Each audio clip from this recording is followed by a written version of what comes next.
Hello, friends. This is Tony. I'm with my little dog, Luna, and you may hear her in the video.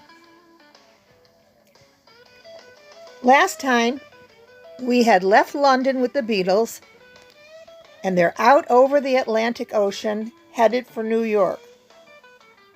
One disc jockey was saying it was 32 Beatle degrees. That would have been in Fahrenheit and would have been freezing.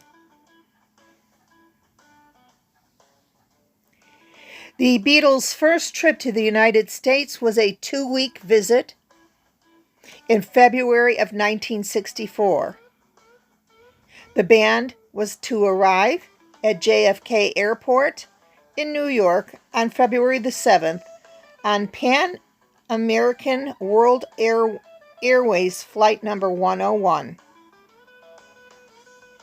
And they will be touring with performances that included the Ed Sullivan Show in New York City, also Ed Sullivan in Miami Beach, two shows at Carnegie Hall, and one at the Washington Coliseum. Their first number one American hit was I Want to Hold Your Hand, and that went to number one in 1964 in the U.S. Aboard the plane, the Beatles were accompanied by John's wife, Cynthia, and Brian Epstein. They were in first class.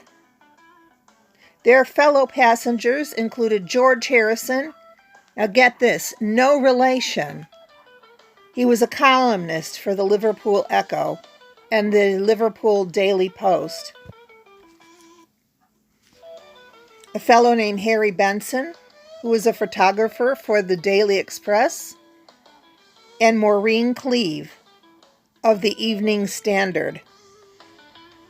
Also aboard was Phil Spector, the American who was responsible for writing such songs as "Da-Do Run, Run, Run, Da-Do Run, Run," and the wall of sound that was behind the Ronettes. The writer of this book, which is called Love Me Do, John Lennon's favorite Beatle book, by the way, was in the economy section of the plane with the Beatles'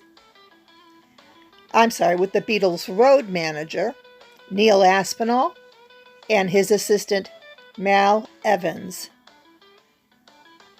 The photographer, Bob Freeman, who was to record the trip for Epstein and the Daily Mirror, the photographer Denzo Hoffman, as well as representatives of other British publications and some British television stations.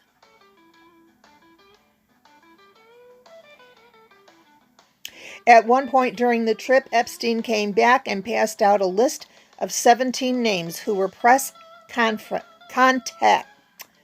contacts in every corporation with whom the Beatles would deal with, from Columbia Broadcasting System, which is CBS, and the Hotel Deauville in Miami Beach, where Ed Sullivan was going to be hosting a show. Featuring, of course, the Beatles. Maybe we can have a look at some of these pictures on the plane. Various pictures, I'm not sure who took them. Maybe some of them were taken by Ringo, who had a camera. George had a camera. We know that the stewardesses were allowed to take pictures. Paul better get moving because the plane is about to descend. When the plane began to descend, all they could see were two family houses of Queens that surrounded Kennedy International Airport. "Hey," said Harry Benson, "I think we've come to the wrong place." Outside, what looked like the entire population of the greater New York area were waiting. From the window of the plane, They seemed like a photo mural against the blue sky.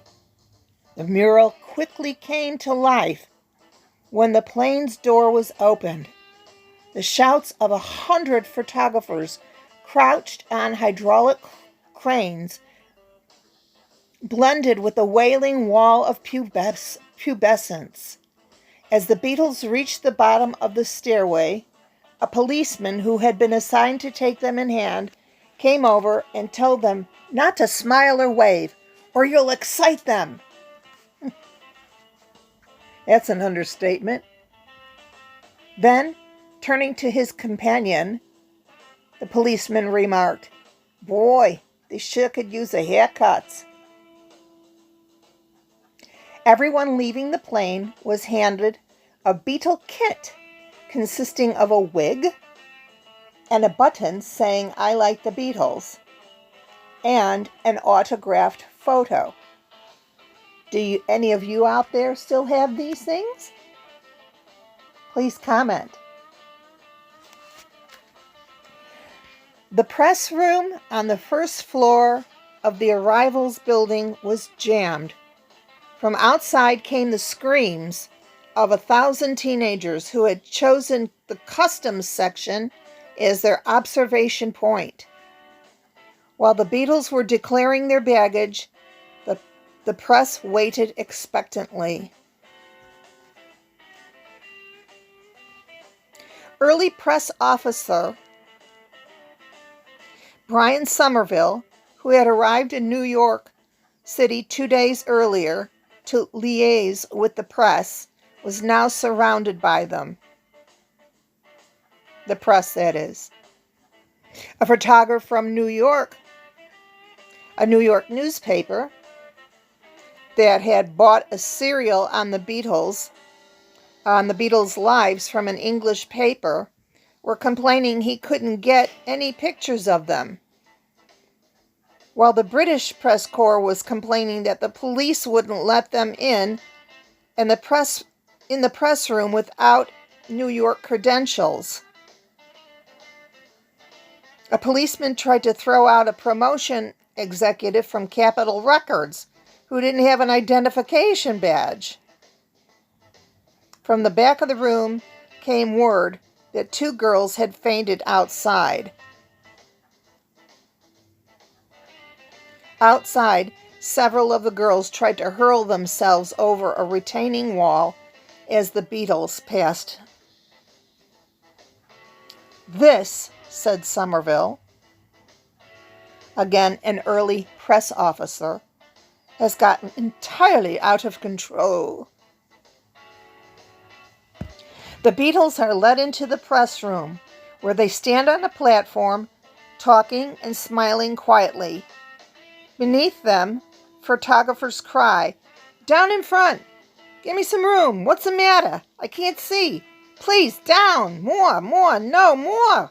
Be a sport! Hey, Beatles, look over here! Who to left and who to right? Which one is George?" By the way, I will attach that press conference in my description part of this video. Finally, Somerville steps up to the microphone, and you will see this if you look at the video that I will attach. "Would the photographers please be quiet now so the reporters can ask questions? Please!" This is met by cries of anguish from the photographers. "Ladies and gentlemen, this is ridiculous. Hold up your hands and I'll recognize you one at a time.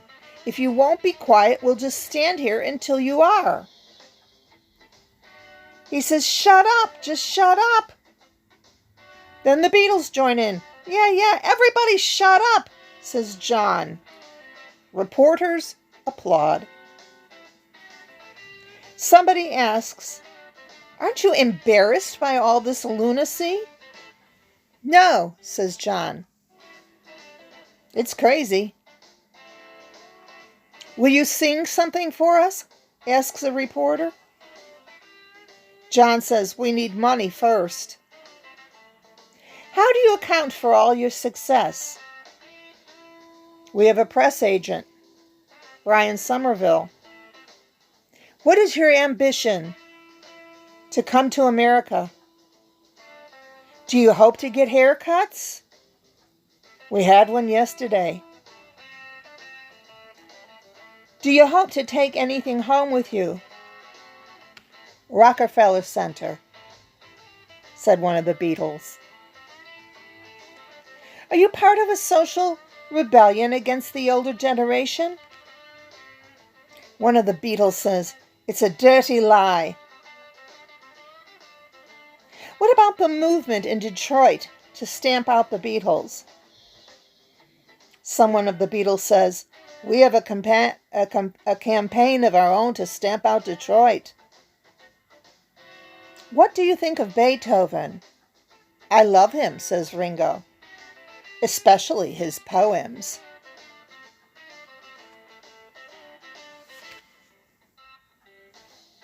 At the back of the press room, a woman reporter is talking on the phone. They are absolutely too cute for words, and America is just going to love them. Talk about the stupid things that they would say to them. Listen to this one. Epstein is being interviewed by a man with a tape recorder. The man says, I'm speaking with Brian Epstein, the Beatles manager. Brian, tell me, how is the reception? Epstein, great, just great. The best reception ever. And the man said, would you say it was the best reception ever? Oh, that kind of stuff drives me nuts. Outside, 4 Cadillac limousines are waiting. Within 10 seconds of the end of the press conference, each Cadillac contains a Beatle and is in motion. A policeman is shouting at the first chauffeur, get out of here, buddy, if you want to get out of here alive. And they get on the Long Island Expressway leading to Manhattan, this caravan of Cadillacs. So I think we'll stop there. They've arrived. Woohoo! They arrived at 1:20 p.m. Beatle time. 1:20 p.m. Beatle time. 32 degrees, 32 Beatle degrees. Boy, they really hyped that up.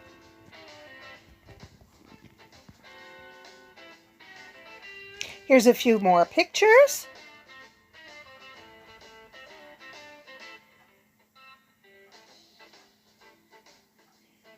The next time we will join the boys at Ed Sullivan. And we will be joining the boys in Washington, D.C. at the Coliseum. And I have to look up some information of the boys, the Fab4, playing at Carnegie Hall. My father used to say to me, how do you get to Carnegie Hall? Well, I don't know, because I didn't even know what Carnegie Hall was. And he'd say, practice. Because I took music lessons all my life. So we'll find out what the Beatles did there and how their reception was. Thanks for being part of our new channel. We'd love it if you subscribed. Gracias por apoyar nuestro nuevo canal. Please like this video and subscribe if you liked the video. And I'd love it if you commented below. Do you remember any of these things? Were you part of any of these things? I wonder. All right, we'll see you next time, and I'll be doing a Bob Dylan real soon. Bye.